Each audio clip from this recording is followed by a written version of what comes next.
आज भेंट मुलाकात कार्यक्रम में पंडरिया विधानसभा आज और कल रहेंगे। उसके बाद तो फिर अष्टमी और 2 अक्टूबर गांधी जयंती, फिर अष्टमी, फिर दशहरा, उसके बाद फिर आगे बढ़ेगा। आज एक दिन का ही कार्यक्रम रहेगा, कल लौट आएगा।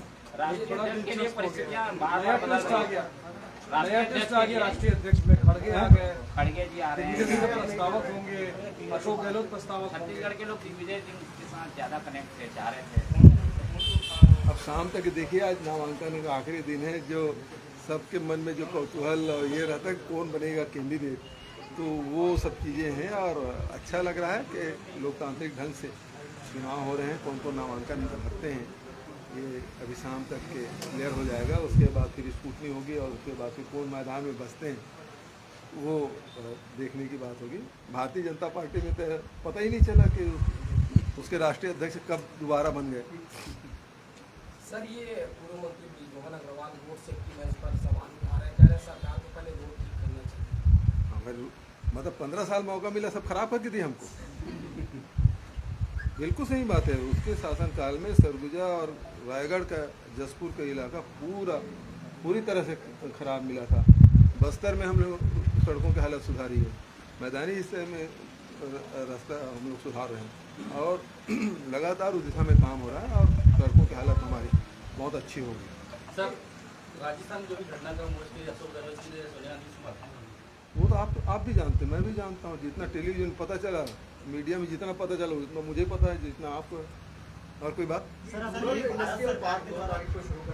जी जी, देखिए, जब हम लोग गौठान शुरू किए थे तो लोग इसको मजाक कर रहे थे, गोबर को राजकीय चिन्ह बनाने तक की बात कर दी। जो गाय की राजनीति करते हैं वो लोग। अब हमारे सभी 10,000 से अधिक पंचायतों में हमारे गौठान के लिए स्वीकृति मिल गई। 8,500 से अधिक गौठान हमारे निर्मित हो चुके हैं। अब उसमें से कुछ जो ज़मीन है उसमें हम लोग रूरल इंडस्ट्रियल पार्क के रूप में डेवलप करेंगे। अभी भी आप देखेंगे कि केवल गौठान में हम वर्मी कंपोस्ट नहीं बना रहे हैं, वर्मी कंपोस्ट के अलावा भी दूसरे काम हमारे स्व सहायता समूह के माने कर रही हैं। जंगलों के क्षेत्र में लघु वनोपज से जुड़े हुए हमारे उसके प्रसंस्करण केंद्र बनते जा रहे हैं। तो इसको हम लोग उस प्रकार से डेवलप करेंगे कि गांव में रोजगार ज़्यादा से ज़्यादा मिल सके और रूरल इंडस्ट्रियल पार्क उसमें डेवलप हो। और अभी आपने देखा कि हम केवल उत्पादन की व्यवस्था नहीं कर रहे हैं बल्कि विक्रय की भी व्यवस्था कर रहे हैं। और सभी जिला मुख्यालय में हमारे सी मार्ट हमने खोले हैं, जिसका अच्छा प्रतिसाद मिल रहा है। लोग उसे एप्रिसिएट भी कर रहे हैं और जो गांव में जो उत्पादन हो रहा है वो शहरों में बिक भी रहा है। तो इसको और बढ़ाने की आवश्यकता है। तो ज़्यादा से ज़्यादा रोजगार कैसे मिले लोगों को, इस दिशा में हमारी सरकार काम कर रही है। सर, भाजपा में संकल्प मनाने जा रही है, मुझे जानकारी नहीं भी आपके माध्यम से।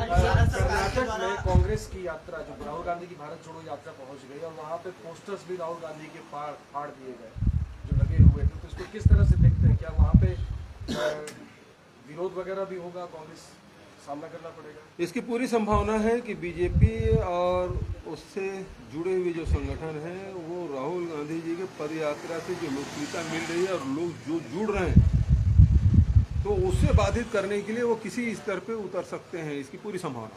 सर, जेपी नड्डा कह रहे हैं कि कांग्रेस अब ना राष्ट्रीय पार्टी रहेगी ना क्षेत्रीय पार्टी रहेगी, कांग्रेस अब भाई बहन की पार्टी रह रही है। इस पर क्या कहेंगे? नड्डा जी ने बताया कब वो नामांकन भरे और दूसरे बार अध्यक्ष कब बन गए। और रबर स्टैंप से अलावा कुछ है क्या जिसके बारे में बात कर रहे हैं?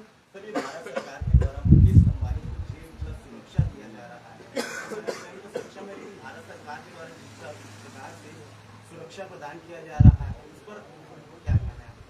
अब भारत सरकार जो समीक्षा की होगी उसके आधार पर दिए होंगे। अब वो सुरक्षा तो किसी भी दे सकते हैं, लेकिन अपने लोगों को मोबिलाइज करने के लिए भी ऐसा कर सकते हैं। अब वो पूरे घटनाक्रम के बारे में मुझे जानकारी नहीं है, इसलिए हर विषय में मैं टिप्पणी करूं उचित नहीं है। उसको कोई थ्रेट हो सकता है, कोई जानकारी इनपुट मिला होगा और उस आधार पे इंटेलिजेंस की जो रिपोर्ट आई होगी उसके आधार पे यदि भारत सरकार ने फैसला लिया है तो उसमें मुझे कोई टिप्पणी नहीं करना है। जी देखिए, आरक्षण के मामले में भारतीय जनता पार्टी का दोहरा चरित्र रहा है। पहली बात तो भारत सरकार ने जो चिट्ठी लिखी उसको वो दबा के बैठे रहे।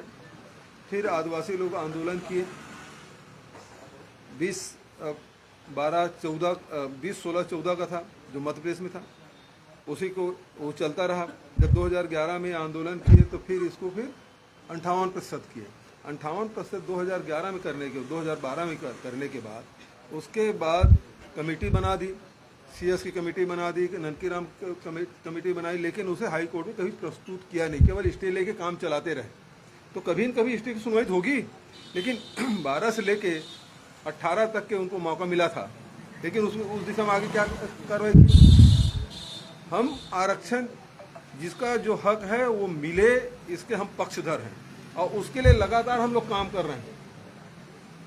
आरक्षण लोगों को मिले, अनुसूचित जाति को मिले जितना उसकी जनसंख्या है, जनजाति को मिले जितनी उसकी जनसंख्या है, पिछड़े वर्ग को मिले जो मंडल आयोग ने सिफारिश की है, लोकसभा में जो पारित की है EWS के लिए वो मिले, और इसके लिए हमने नोटिफिकेशन किया, स्टे लिए। उसके बाद हमने क्या किया, हम हेड काउंट के लिए पटेल कमेटी बना दी। तो हम प्रयास कर रहे हैं, लेकिन उन्होंने क्या प्रयास किया, एक स्टे ले ली, उसके बाद बैठे रहे। तो भारतीय जनता पार्टी ये बताए कि वो क्या चाहते हैं, उसका स्टैंड क्या है आरक्षण के मामले में, वो पहले क्लियर करें। वो 58% के पक्ष में है या जो जनसंख्या है अनुसूचित जाति की, जनजाति के उतना मिले, साथ ही पिछड़े वर्ग को 27% जो मंडल आयोग का जो सिफारिश है वो मिले, और 10% जो EWS की जो लोकसभा में जो पारित किया है भारत सरकार ने किया है। इस मामले में भारतीय जनता पार्टी का स्टैंड क्या है वो स्पष्ट करे। RBI ने रेपो रेट बढ़ा दिया है, लोन महंगे। महंगाई तो बढ़ती जा रही है, भारत सरकार खुद स्वीकार कर रही है कि अभी जो महंगाई भत्ता बढ़ा है वो बता रहा है कि महंगाई बढ़ी है। तो महंगाई रोकने के लिए सरकार क्या कर रही है, ये भी चिंता का विषय है। एक तरफ रोजगार मिल नहीं रहा है और जो नौकरियां थी वो खत्म करते जा रहे हैं, और दूसरी तरफ महंगाई बढ़ती जा रही है। मतलब देश की जनता को दोहरा मार। अब सरकारी कर्मचारी को तो दे दिए DA, लेकिन आम जनता के लिए क्या है, उसके लिए महंगाई बढ़ी ना, और ऊपर में और रेपो रेट और बढ़ा दिए। तो इसका मतलब है कि आम जनता को लूटने का काम केंद्र सरकार कर रही है।